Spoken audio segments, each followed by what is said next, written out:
रानो चिड़िया का घोंसला बहुत पुराना था। बारिश की हर बूंद छत से टपककर सीधा उसकी बेटी गुड़िया पर गिर रही थी। गुड़िया ठंड से कांप रही थी। माँ, बहुत ठंड लग रही है, पानी रुक ही नहीं रहा और पेट में भी दर्द हो रहा है, भूख लगी है। बस थोड़ा सब्र कर मेरी गुड़िया, बारिश रुकते ही मैं दाना लाऊंगी। काश हमारे पास भी एक पक्की छत होती।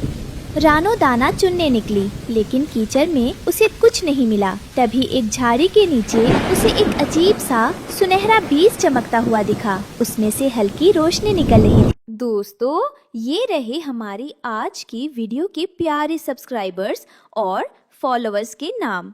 अनीश खान, समरीन बुशरा, नोमान खान, एरहम खान, सिद्रा खान। जो नहीं चुने गए, चिंता मत करो, अगली बार तुम भी बन सकते हो जंगल के सुपरस्टार। दोस्तों, अगर आप भी चाहते हैं मैं आपका नाम अपनी कहानी में लूं, तो देर किस बात की थी। ये कोई मामूली बीज नहीं लगता। शायद ये मेरे परिवार की किस्मत बदल दे। मैं इसे अपने घोंसले के पास लगाऊंगी। रानो ने जमीन खोदी और उस जादुई बीज को बो दिया। उसने अपनी बेटी की सलामती की दुआ मांगी। हे ईश्वर, मुझे अमीर नहीं बनना, बस मेरी बच्ची को एक सुरक्षित छत दे दो। सुबह जब रानो उठी तो उसकी आंखें फटी रह गईं। रात भर में एक छोटा पौधा उगाया था, लेकिन उस पर पत्ते या फूल नहीं थे, बल्कि टहनियों पर असली सोने के सिक्के लटक रहे थे, जो धूप में झिलमिला रहे थे। माँ, देखो, हमारे पेड़ पर तो खजाना उगा है। कालू बौवा बहुत भूखा था। उड़ते उड़ते उसकी नजर रानो के पौधे पर लटक रहे पीले पीले गोलों पर पड़ी। धूप की वजह से उसे ठीक से दिखाई नहीं दिया। उसे लगा रानो ने मक्के के दाने या पीले बेर उगाए हैं। वाह, रानो ने तो बड़े बड़े पीले बेर उगाए हैं।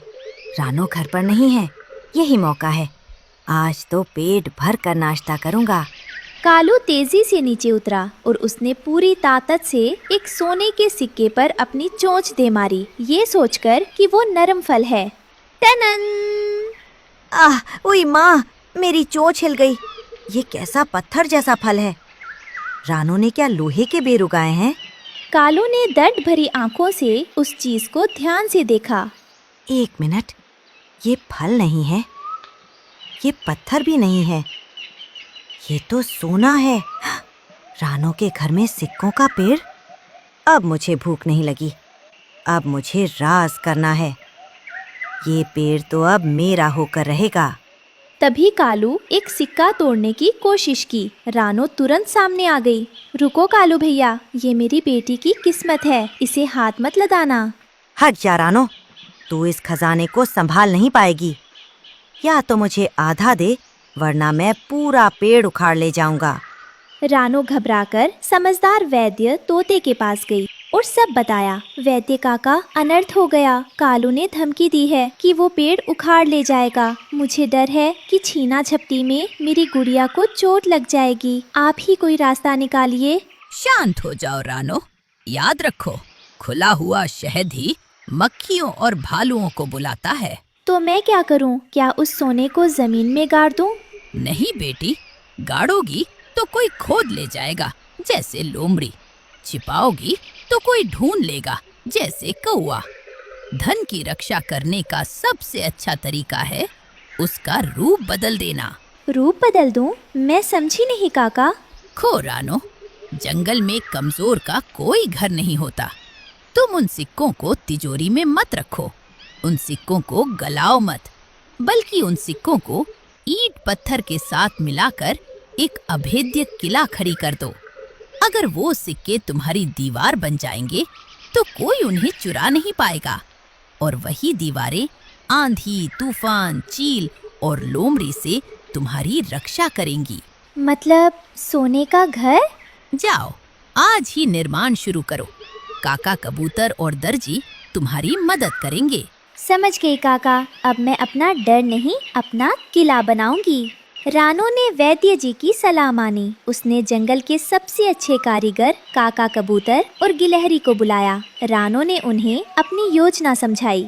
काका, हमें घर ऐसा बनाना है कि सोना दिखाई ना दे, पर मजबूती लोहे जैसी हो। हम 2 पत्थरों के बीच में सोने के सिक्के रखेंगे और ऊपर से मुल्तानी मिट्टी का लेप लगा देंगे। फिक्र मत कर बेटी, मैं ऐसी सैंडविच दीवार बनाऊंगा कि किसी को भनक भी नहीं लगेगी कि अंदर खजाना छिपा है। ये घर अब तिजोरी बन जाएगा। दूर एक पेड़ के पीछे छिपा कालू कौवा और गोरी कोवी ये सब देख रहे थे। अरे ये क्या हो रहा है?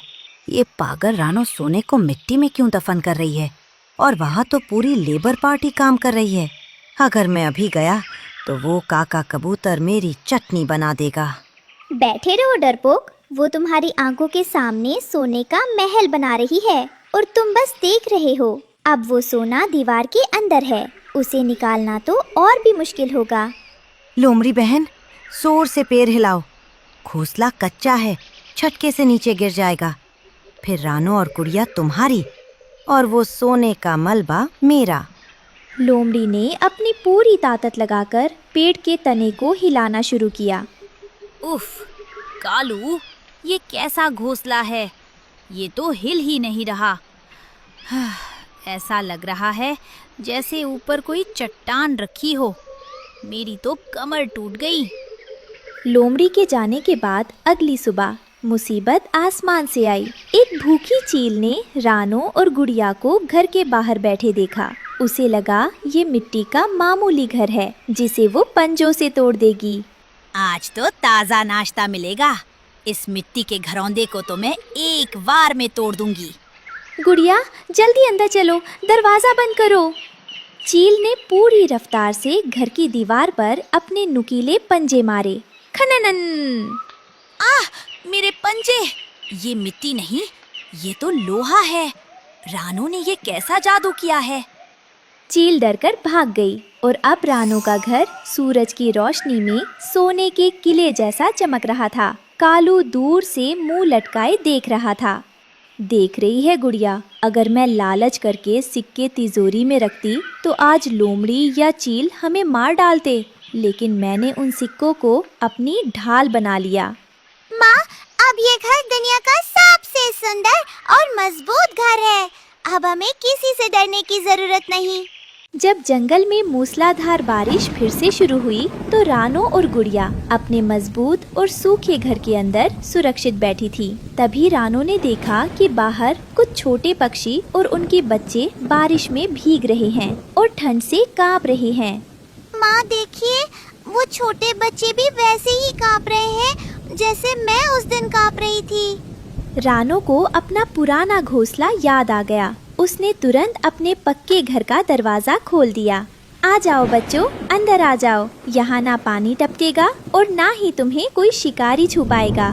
देखते ही देखते रानो का वो सोने का किला जंगल के बेसहारा पक्षियों के लिए एक आश्रय केंद्र बन गया। कालू कौवा जो दूर एक पेड़ की टहनी पर भीग रहा था, ये देखकर दंग रह गया। उसने देखा कि रानो के घर में न केवल सुरक्षा थी बल्कि प्यार की गर्माहट भी थी। मैं कितना मूर्ख था। मैं रानो का सोना छीनकर राजा बनना चाहता था, लेकिन रानो ने तो उस सोने से एक ऐसा घर बनाया जहाँ सबका भला हो रहा है। असली धन सिक्कों में नहीं, दूसरों की मदद करने में है। इस कहानी से हमें सीख मिलती है कि धन का सबसे अच्छा उपयोग उसे जमा करना नहीं बल्कि उससे अपने परिवार का सुरक्षित भविष्य बनाना है।